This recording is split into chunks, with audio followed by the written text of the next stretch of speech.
Good afternoon. I'm going to call to order this meeting of the Public Health, Environment, Civil Rights, and Engagement Committee for Monday, March 12th, 2018. My name is Philippe Cunningham, and I am the chair of this committee, this awesome committee. With me at the dais are council members Cano, Gordon, and Johnson. Let the record reflect we have a quorum. We have 5 items on the consent agenda this week. The first is Transgender Equity Council appointments. The first is council appointment of Charlie Ito, seat 9, to an unexpired 3-year term, and mayoral appointment of Timothy Beaver, seat 12, for an unexpired 3-year term. Also, 2 is the non-disclosure agreement with Excel Energy. 3, agreement with the campus compact for a Vista volunteer. This person will be working on youth violence prevention programming, and this will be renewable up to 2 years for the period through 2018 through 2020, and with the anticipated expenses to not exceed $45,000 over those 3 years. 4, grant from Hennepin County for the Health Mentor Model Program. 1, accepting a grant from Hennepin County in the amount of $102,844.25 in 2018 and around $200,000 in 2019 for this program. And 5 is an amendment to appropriation for grant from the National Marrow Donor Program. Do the committee members have any questions? Just want to welcome Council Member Jenkins. I wanted to circle back real quick, and with the Transgender Equity Council, it's an exciting, fairly new still advisory body, and so I wanted to make sure that when we have community members who take their time to be advisors to the city, to the mayor, and to the council, that we just make sure that they get their full recognition. And so I just wanted to read a little description here. Charlie Ito is currently a business analyst in the city's IT department and has been an important contributor to the city's transgender issues work group for the last 4 years, with the last year serving as the interim co-chair. As a part of the work group, he has been working on a resource hub for the transgender equity webpage, excuse me. And then Tim Beaver has been with the city for 17 years, working in Employment and Training Division in CPED department. Tim cares deeply about workplace equity and inclusiveness. He recently worked with staff across departments to secure a speaker for a trans equity in the workplace breakout session at the 2018 Service to Adults conference. So I just wanted to take a little time to recognize those folks. And just want to say one more time, any questions? Seeing no further questions, I move approval of the consent agenda. All those in favor of the motion, please say aye. Aye. Those opposed say no. The ayes have it, and that item is approved. Our first discussion item today is receiving and filing a presentation on Earth Hour and Audubon's Lights Out campaign, and approving a resolution supporting Earth Hour 2018 on Saturday, March 24th from 8:30 to 9:30 p.m., and also supporting Audubon's Lights Out campaign, which encourages building owners to turn off their lights during spring and fall migration. Ashley Peters of Audubon, Minnesota will give the presentation. Ms. Peters? Thank you, Chair and Council members. I'm happy to be here today to talk about Earth Hour and our Lights Out program. I'm Ashley Peters with Audubon, Minnesota, and we are a bird conservation organization, and we're part of the National Audubon Society, which has been around for more than 100 years. So a well-established organization in the country regarding conservation.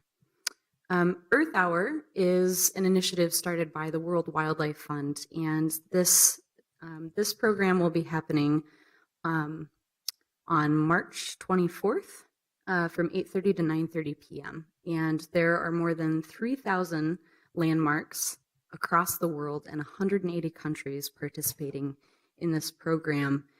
This is an example of the Empire State Building and what it looks like before and then during Earth Hour.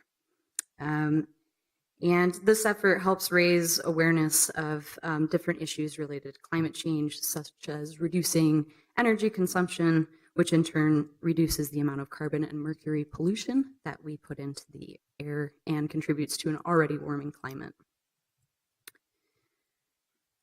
Audubon, Minnesota has a more local initiative that is the same idea, but unnecessary building lights are turned off between midnight and about 6 a.m.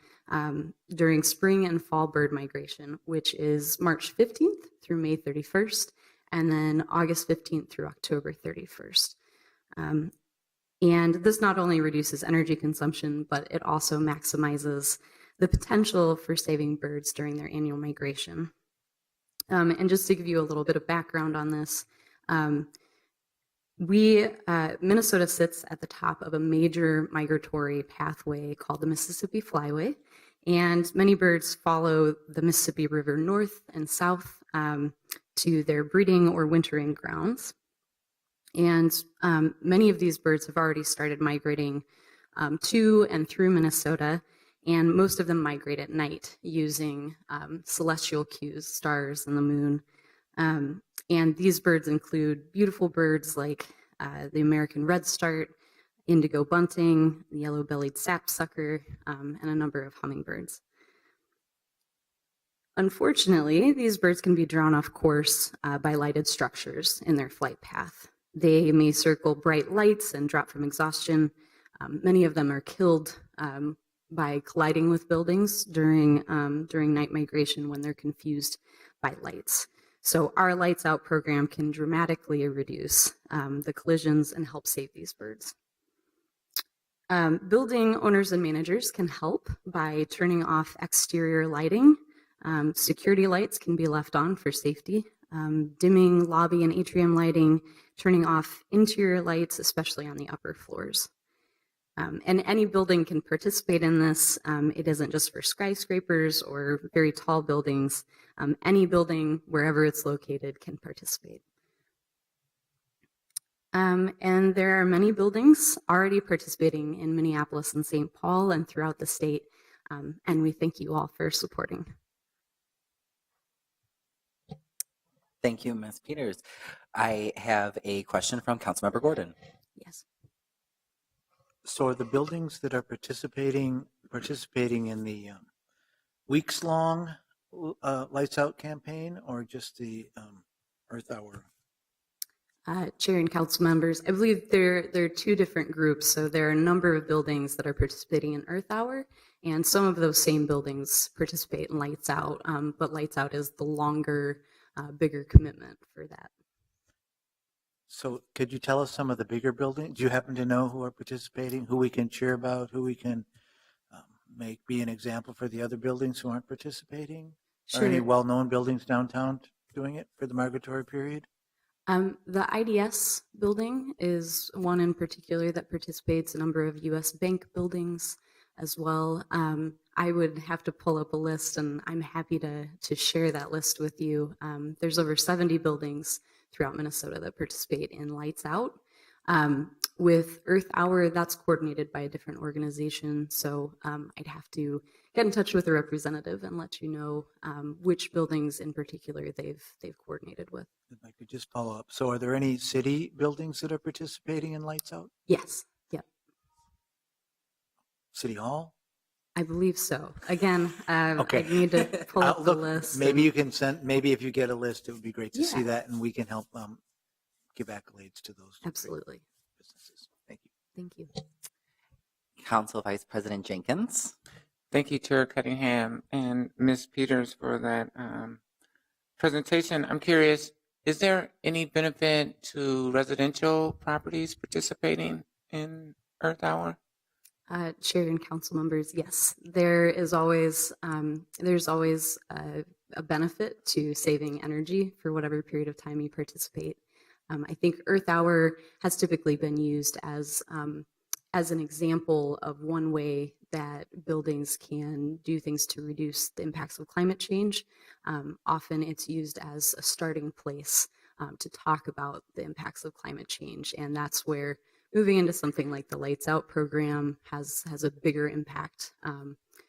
Turning off lights out for an hour is a great start. And then we're hoping that we can expand that initiative to also save birds during migratory periods. To Councilmember Gordon's inquiry, I hope that the U.S. Bank Stadium is participating in this project. Do you know? I'm unaware. All right. Thank you. Thank you. And so I have a question myself. So what are the goals of this campaign? So, because, we have the Lights Out campaign, what are some of the goals for it? Sure. Chair and council members. So part of the goal for Lights Out is to encourage all buildings to be aware of bird collisions. These collisions kill hundreds of millions of birds every year, and this is one way that we can address those threats. We in Minnesota have a lot of birders, a lot of wildlife watchers, and they contribute a lot to the habitat that is conserved and protected in the state. And a lot of that habitat that's in outlying areas of the state, the migratory birds that come to Minnesota to breed and to feed, if they don't make it through the city, they don't make it to those beautiful habitats that we've preserved for them. So the goal is to help those birds get through the city. A lot of them are not the pigeons or the crows or the other birds you would think of in the city. These are smaller songbirds and hummingbirds that are migrating through to get to other areas. So our hope is to get as many birds as possible through the city and to these beautiful habitats where we can enjoy them at parks and on trails. And a follow-up question is, how can people get connected? If, let's say, someone is watching this and they're like, awesome, I have a multi-story apartment building that I would like to participate, how do they get involved? Sure. Thank you for asking.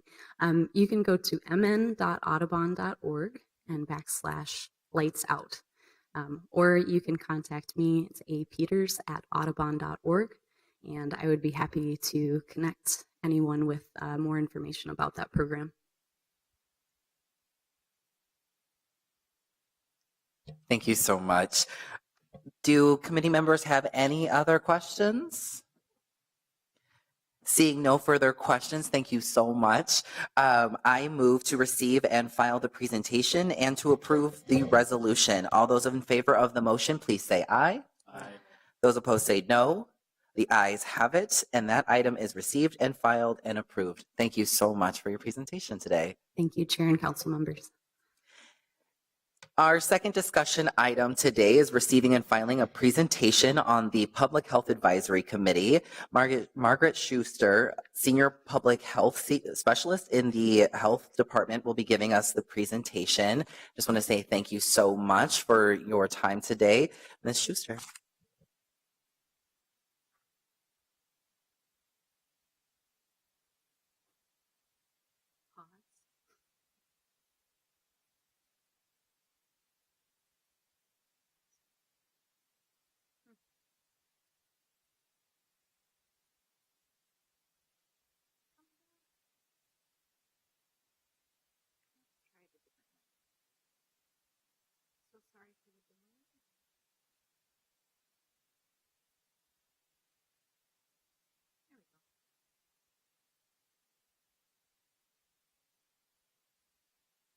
Okay, perfect.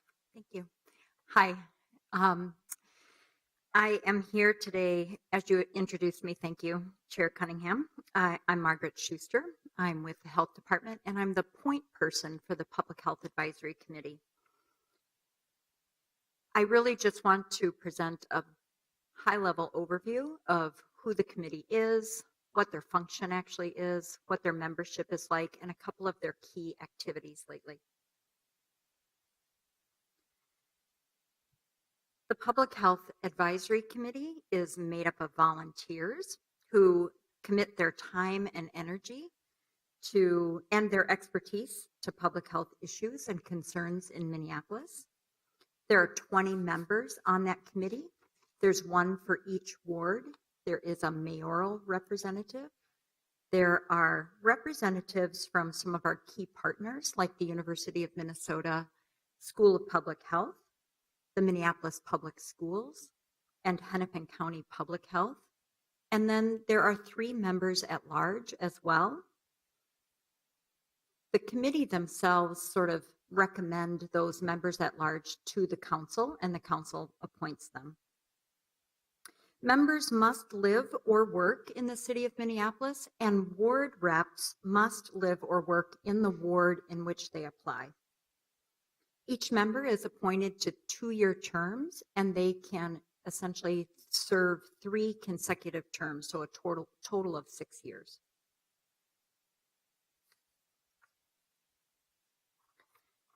These are some of our members. Every fall, the city clerk office posts any openings on the city's website. Applications are then fielded in the city clerk's office. I'm sent a message when an application has been received. Oftentimes the city council members are sent a message as well. After the application period closes, then I contact the city council members and let them know whether there have been applications for their particular ward. And I encourage all of the applicants to reach out to their city council members to express their interest in serving. If for some reason they don't have an opportunity to serve on the Public Health Advisory Committee, perhaps there's another committee that their skills and expertise would be appropriate for. All applications are kept on file for a year in case there's an unexpected resignation, which has happened midterm. It's nice to have sort of a cache of applications to be able to draw from. So what is the role of the Public Health Advisory Committee? They essentially serve 3 functions. They advise the city council, they review the priorities of the health department, and they consider complaints, concerns, and views that are expressed by residents. So they serve as a liaison between residents and the city council, or residents and the health department. Each year, the committee sets their priorities for learning and discussion. These priorities provide direction to their agenda planning, and then a discussion on ways that they can engage.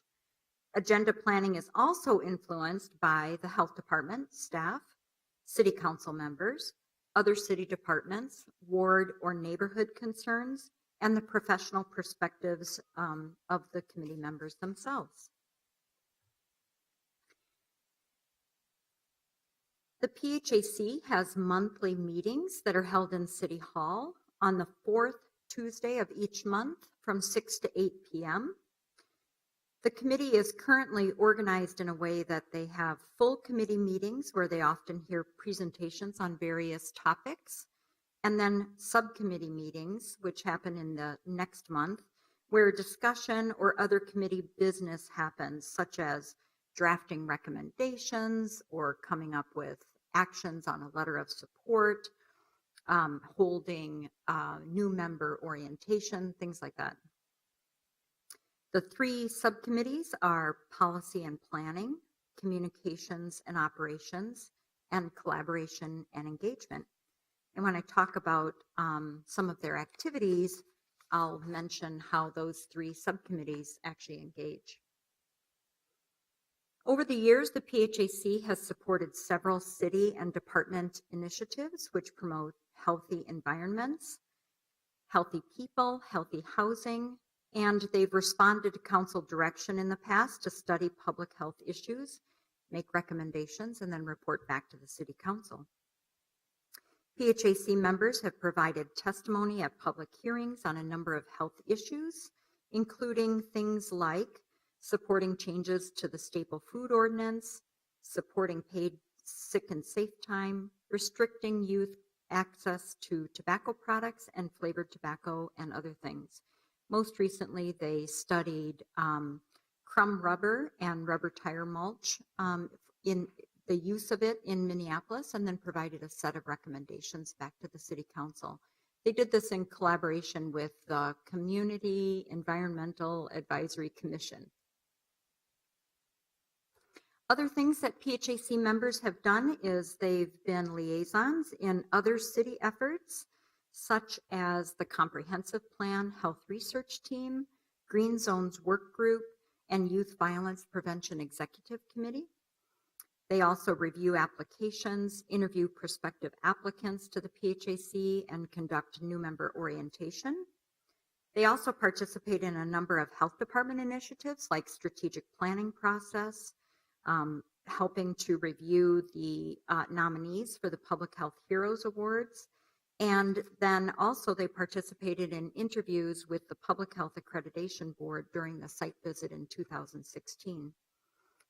The Collaboration and Engagement Committee members attended measles outbreak listening sessions at various locations.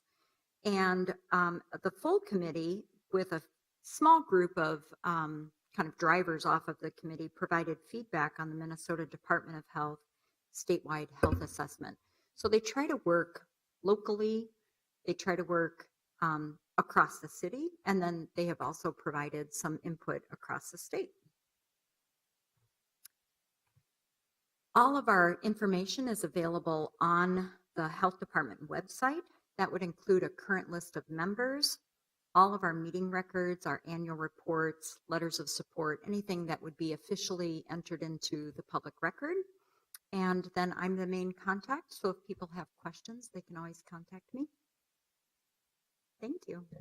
Thank you so much for that presentation. I know that the committee will be coming back with a more formal presentation with some reports later on, and so I'm looking forward to that. But thank you for this high-level introduction so folks understand what the work is and how all the work that they've been involved with, all of this massive change that's happened in the last term, really they were involved. So thank you so much for that. And do any of my colleagues have any questions?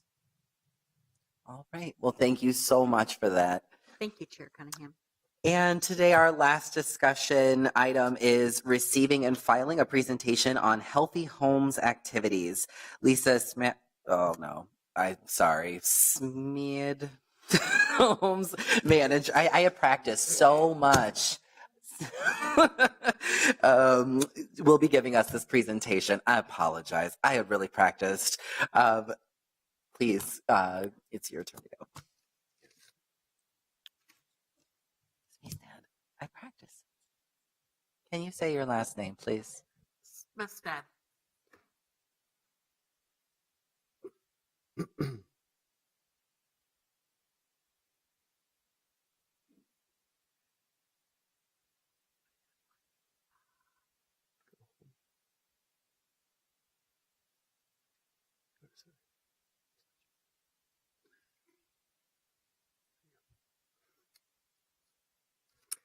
Chair Cunningham, council members, my name is Patrick Hanlon. I'm the Director of Environmental Programs. Lisa Smestad, Manager of the Lead Hazard Control and Healthy Homes Unit. So I want to start out with the Environmental Programs division is made up of the Lead Hazard Control and Healthy Homes Unit and the Environmental Services Unit. These two units just combined to be focused on in October of last year. And so I just wanted to give it an overview, and then I'll hand it over to Lisa in a second here. But in combining on the programs, first and foremost, we will be building on success. Lisa is going to walk through some of the history of the program, and I'd just like to point out the major successes that they've had with the lead hazard control unit in reducing the amount of lead poisonings in the city. Bring the two units together, it's combining expertise. There's a lot of expertise coming over from the Environmental Services Unit and kind of breaking down some of those silos even within our own health department and working together and collaborating. An example of that is we just trained all of our environmental services inspectors in lead risk assessment. They just completed that training last week so that those folks can help out with the lead hazard and control and healthy homes unit in their inspections. We're off to the races in some of these changes in expanding the expanding the healthy homes lens citywide. We were working with, and Lisa will talk in more detail about this, but working with our folks in CPED, working with rental licensing, working with problem properties, and trying to get ahead of some of these issues so we can get to properties before a child is poisoned. We are leveraging resources, looking at ways that we can leverage the investments that the city has and leveraging those resources so we can do more work, not only in reducing lead poisonings, but in moving into asthma and expand our lead response model. That it's a very successful model that we have, and expanding some of that work into a model in addressing asthma. We have children in the city who are getting asthma from the conditions within their houses, within their homes, and so starting to take some of that same model and address asthma in our city as well. We'll be combining with the franchise fee that passed this past fall, is combining energy and weatherization work to address livability and affordability. If you look at energy efficiency and being in a cold house, that's a livability issue. And then the affordability is we can reduce the amount that people are paying in their homes. We're working with the majority of the households that we work with are low-income households, and so looking at affordability and weatherization as a way to address some of the affordability issues in the house. And then you'll hear Lisa say this, and we keep repeating this, but change the paradigm so that we stop using children as lead detectors. And talking with many of you, talking with our staff here, it's not an acceptable model, and we need to be working as to how we can stop using children as lead detectors, stop using children as detectors of asthma triggers and some of the other healthy homes issues that are going on. And then continue to display national leadership is, our unit played a major role in getting the standard for lead poisoning down to 5 micrograms per deciliter. And we're one of the few cities that are enforcing on that standard. And so we are trying to be as protective of human health as we possibly can be in the work that we're doing. And with that, I'm going to hand it over to Lisa Smestad.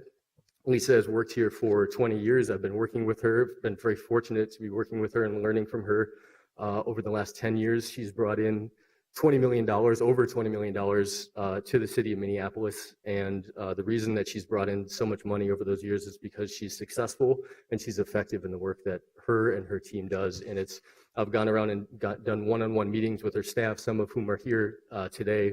And it's amazing the culture that they built is they all want to keep pushing the boundaries to make sure we are as protective of children's health in Minneapolis as we possibly can be. So very fortunate to be representing you here with this work, and then also to be working with Lisa and her team. Thank you.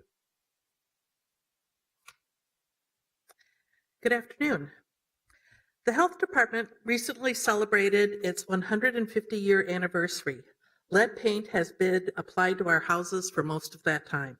75% of Minneapolis residential housing was built before lead paint was banned. It is the first coat of paint put on a surface, and it is a brain-damaging neurotoxin that is a heavy metal legacy poison that is present in our housing today, ready to poison today's children. Lead paint was used because it lasted a long time. It was mold resistant and was heavily pushed through advertising. The mining and painting industries knew it was hazardous, but they chose to attack the underlying science instead of changing their product formulations. Generations of American children were poisoned for profit. Environmental and heavy metal poisoning is tricky. A child poisoned at 2 may not show symptoms until 3rd grade when they are having trouble reading, or at 18 when they are having trouble with impulse control. Removing the poison also takes time to show effects. Worldwide, 20 years after lead is removed from gasoline, violent crimes and unintended pregnancy rates come down. These charts show the benefit derived from removing lead from gasoline. Just because lead paint was banned in 1978 from residential properties, it did not magically remove all the lead paint that was already in our homes. The children who get poisoned are too young to understand that licking a floor or a windowsill might hurt them. Most parents don't understand the danger either. It takes a piece of lead about the size of a grain of sugar to poison a child, and many lead paint formulations were 40% lead. To give a little historical perspective, back in 1993, the Housing and Urban Development created Title X, and legal action was now possible to work on this issue at the city level. Minnesota made rules in 1995 because legislation takes time, and over time, Minneapolis has reduced the level of lead in a child's blood that would trigger enforcement. Research is showing that smaller and smaller amounts of lead have long-term health impacts, and Minneapolis has adopted our policies to match the latest research. How has our job changed over time? Well, our tools have changed. The first paint detectors weighed about 5 pounds, and you did maybe 10 tests per house. The latest technology weighs about 1 pound. We call these the brick, the blaster, and the phaser, and we currently test over 500 surfaces per house when we go out. The level of documentation and paperwork has changed. Our files used to maybe have 1 to 2 sheets of paper. Now a typical file is over an inch thick. The amount of lead dust allowed at clearance has been reduced as research points to how no level of lead is safe, and the technology to detect the lead dust has improved. These maps provide visual representation of lead poisoning through time in our city. This is 1995, 2001, 2005, 2010, and in 2014. These maps were all made with an enforceable blood lead level of 10 micrograms per deciliter, which was the standard of enforcement at that time. How were we able to reduce the lead poisoning? It was because of the HUD lead grants combined with city funds gave us the resources to inspect and to rehab the homes. This also shows our unit's success in getting healthy homes and research grants too. Over 20 years, we have received over $20 million in competitive lead grants. This is what inspectors see when we go into homes. Bad paint, candy, and toys are all in the same area of the windows where the greatest hazards in the homes are located. With enforcement orders and the lead grants, we transform homes with hazards to homes that hopefully will not poison children who live there.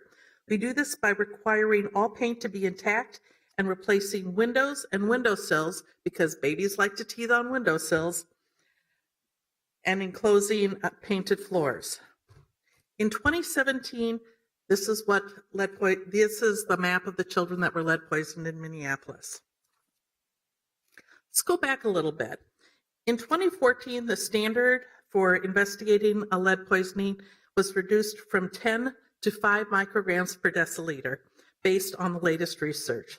So we had this map made. These are all the children with blood lead levels between 5 and 10 that did not get their homes fixed. It's like when we went back in time to 1995. A little bit later, I'll talk about how we are working to address the hazards that still exist in these houses.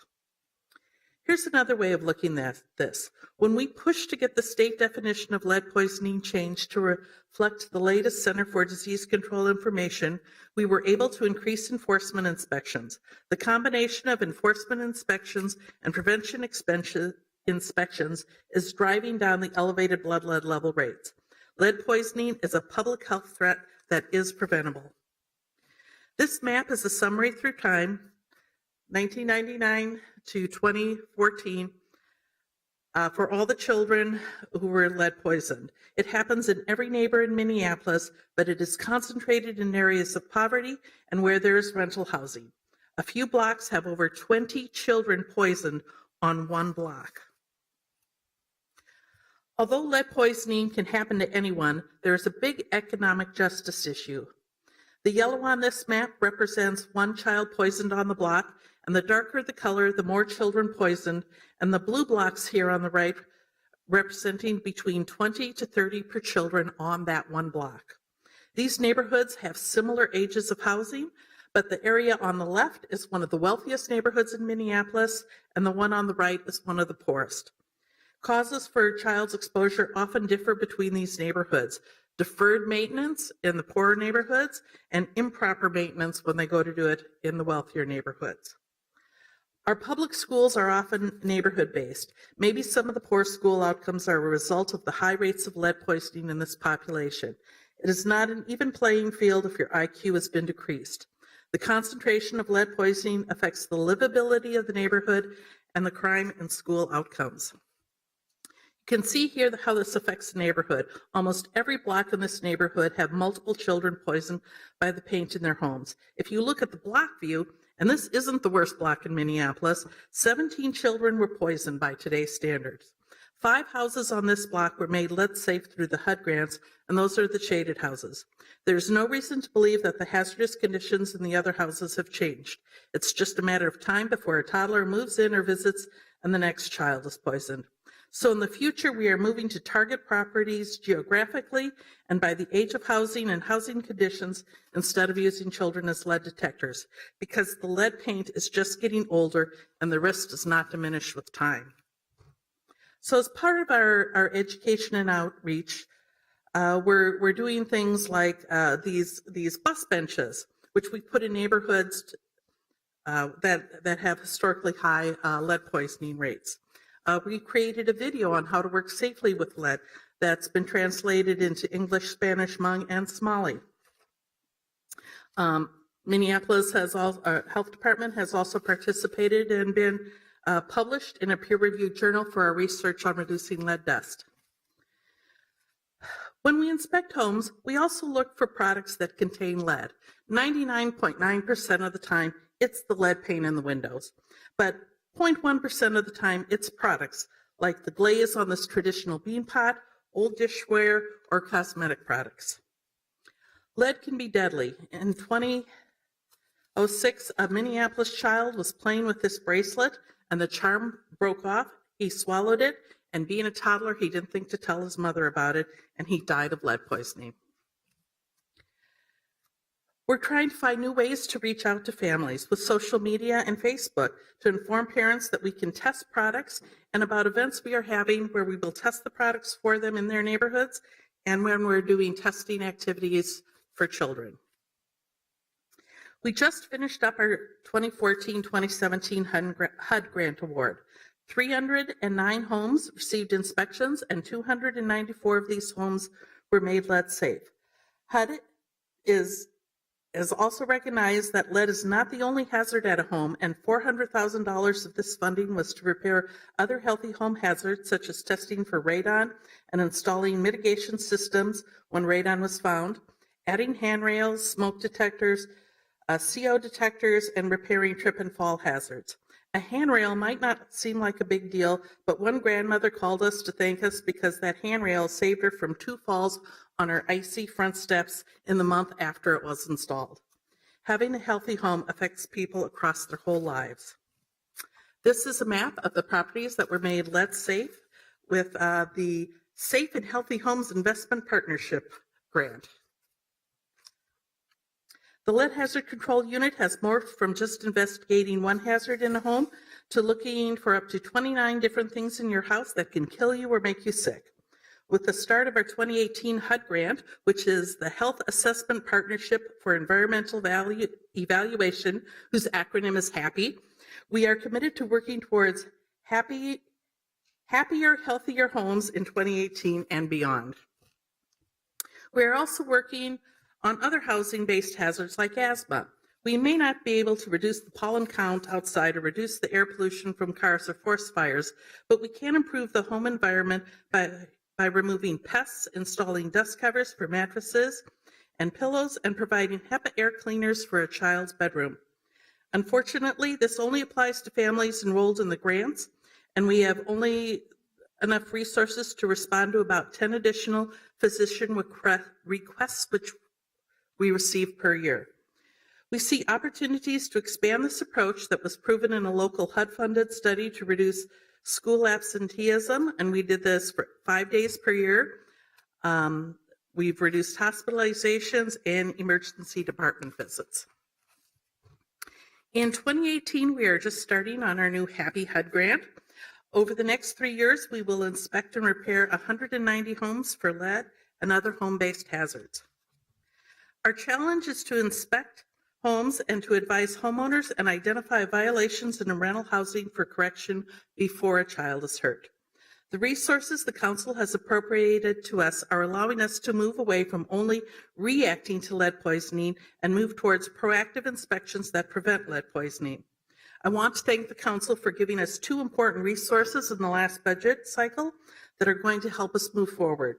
We are purchasing new paint testing equipment. We need a new XRF, the X-ray fluorescence device that I showed you earlier, and you also moved an inspector from year-to-year funding to permanent funding, which allows us to plan programs that will be sustained in the future.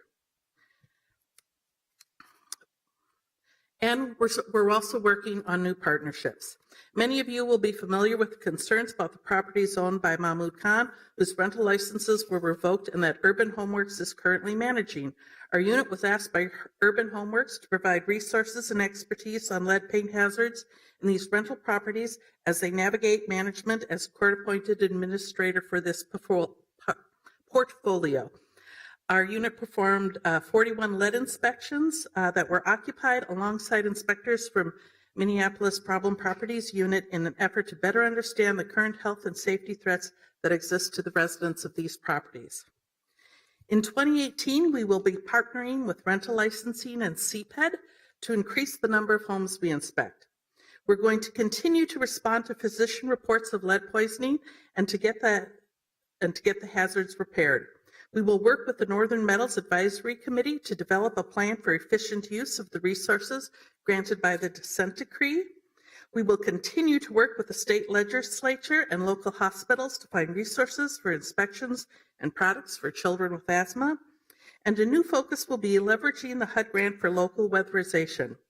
Weatherization inspections were paid for by HUD dollars in the previous HUD grant, but owners did not pursue weatherization because of the cost. We now have an opportunity that didn't exist before for these properties to become energy efficient. Not only do weatherization projects make units more affordable by lowering the heating costs being paid by low-income renters, we also make sure properties going through the grants have limits on raising rent for the next 3 years. In 2018, we are moving towards a prevention model. We are training 4 additional inspectors in the Environmental Programs Unit in lead inspection, and they will be offering inspections for homes of children before their blood lead level reaches enforcement levels. With regulatory services, we are going to be inspecting properties going through code compliance, restoration agreements, and reinstatement of rental licenses. We're going to work with community partners such as the Neighborhood Hub and Sustainable Resource Center to increase awareness of lead poisoning and to be invited into homes so that we can advise and act before a child is harmed. We know the age of the housing. We know the neighborhoods where lead poisoning is. We can and we must do a better job at preventing lead poisoning. Thank you. Thank you so much for that presentation. That was amazing. I have a question from Councilmember Gordon. I have a couple questions. One, you showed the graph a couple times of the block with all the red dots, and there were only 5 that had green around them, so only 5 houses. So the red, maybe you can go back to that. But I'm mostly curious about if we know that that many houses have lead poisoning, how come only 5 of them actually had the remediation done? The other houses were identified when the enforcement level was higher. So those were children whose housing was, over time, the level at which we can do enforcement has changed. So it used to be 20 micrograms per deciliter, then it was 15, then it was 10, and now it's 5. And so those are all the houses that have not been addressed yet. It had to do with the year that we were able to enforce. So we're thinking that the ones that have been addressed, the green ones, the levels were at 10 or 15? Yeah, they were at the whatever level that we could do enforcement on that day. But now then, all the homes, well, we don't know because children sometimes move, but all the red dots indicate at least somebody that has levels above 5. Yes. Oh, okay. At that year, and the children will have changed over time. This is heavily rental property. People would have moved in and out. So, but our goal would be to get to all those homes? Chair, council members, yes, it would be. Okay. Then I have one other question. Do we ever test the soil around the homes? Because I know sometimes paint will fall into the yards. There's also homes that are closer to major thoroughfares, especially where there used to be major highways back in the day when there was lead in the gasoline. I don't know if I saw soil as something that we test, or how would someone get that done? Because just like chewing on the windowsill, some of us when we're younger, we like to eat dirt. Chair and council member, yes, my mother too advised me to eat a peck of dirt before I died. We test the soil whenever we're out doing a lead risk assessment. lead levels in soil right next to the house, where you would expect when people are scraping and just letting the paint chips fall down, can range in the tens of thousands. Out further in the yards, it's usually between 300 and 400 parts per million. And do we have any remediation for soil that seems to be contaminated, or do people? The recommendation is that you make the soil intact, which means it has grass growing on it. Okay. So that little toddler just can't reach down and grab a handful of dirt and pop it in their mouth. Oh, that makes sense. Thank you. I just want to share with my colleagues, so how much lead poisoning and asthma really affect a young person's development. I was a special ed teacher and I worked with kids with more involved disabilities, and lead poisoning, and it was on the south side of Chicago, and lead poisoning was a very frequent disability that young folks were coming into the school with. And you know, talking to their parents time after time, they were like, my child was developing on track, and then all of a sudden there was a massive regression that happened at 7 or 8 or 9 years old, and then all of a sudden they couldn't talk anymore. They were complete impulse control was gone, and so lead poisoning is a very significant disruption to a child's development. And so I'm so grateful that you're leading this work and that you've brought in $20 million for this work, because this impacts generations. And so thank you so much for that. And also, I wanted to point out to my colleagues that asthma is the leading cause of chronic absenteeism, and chronic absenteeism is one of the greatest indicators as to whether or not a child is going to graduate from high school. So the fact that they are expanding, we're seeing this work expanded into the asthma area, is really important for overall life outcomes. So my follow-up or my question would be, how can the council support this work moving forward?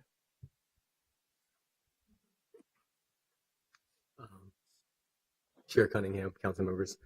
Yeah, we definitely like to have conversations about that, about how we can, I don't know if we want to go into specific needs right now, but we would definitely like to have those conversations about how we can take this model and move it into asthma.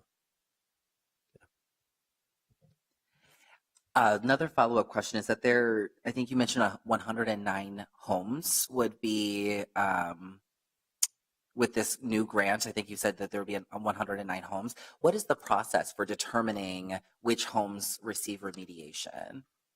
Chair, council members, our first priority is children who are experiencing a current elevated blood lead level. And then after that, we recruit in the neighborhoods where lead poisoning is high. We invite everyone and landlords to enroll in the property. We enroll in the grant so we can rehab the properties. Yeah, so everyone as well. And not only does the city of Minneapolis have a lead hazard control grant, Hennepin County also has a lead grant. So I am not afraid of too many people coming forward and saying, we want to fix our house. The resources are out there. That's great to hear. Great. Thank you so much. Do any of Councilmember Jenkins. Thank you, Chair Cunningham. I'm curious, I know we've been doing this work for a long time. What do you think the impacts of this relatively new federal administration is on funding to address these issues? I know a lot of the resources come from the federal government. Chair, council member, we haven't seen a reduction in the total amount of awards for lead hazard control grants going out. Mm-hmm. So I think that's a hopeful sign that that the funding hasn't been cut back. Good. Glad to hear it. When you had mentioned, thank you for the question. When you had mentioned the soil, I think you had said between 300 and 400 parts per million. I know that in Camden, where I represent, that the soil levels are elevated. So what is that average citywide, or how are we measuring the disparities geographically? Chairman, we have not mapped our soil out across the city. That's just from our experience of when we're testing the reports and looking at them and writing orders. But in generally, it's way higher, just close to the foundations. And if you move out, or if people have been gardening in their yard or they put new sod down, that pushes the lead down, and then we see less accessible lead at the surface. Chair Cunningham, council members. We also, and I was just going to add this, that we also just hired a staff member who has some expertise in soil sampling. And there's a lot of work being done at the University of Minnesota right now in looking at lead levels in soils. And so we're looking at partnerships with them as well, so we can get a better understanding of some of the data that's out there and where we can do some further studies. Thank you so much. Much to Council Member Gordon's point, Camden is right by 94, and so that's probably. Did you have a follow-up question? No, although I think I have seen some maps that do show where transportation corridors have gone and lead levels, not necessarily maybe in the soil, but in the children. So it does seem to be associated there that would make one think, but also it may be that the freeways were built where there was a lot of poorer parts of cities, and so the buildings weren't kept up as well, potentially. I'm not, it's an interesting thing to study. Any other questions?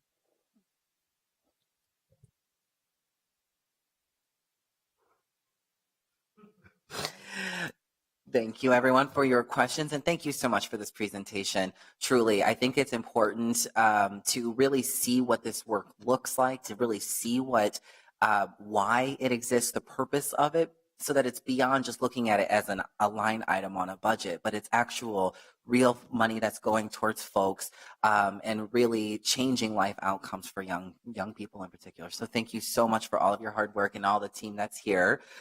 Seeing no further questions, I move to receive and file this item. All those in favor of this motion, please say aye. Aye. Those opposed say no. The ayes have it, and that item is received and filed. Thank you very much. Seeing no further business before this committee, we are adjourned.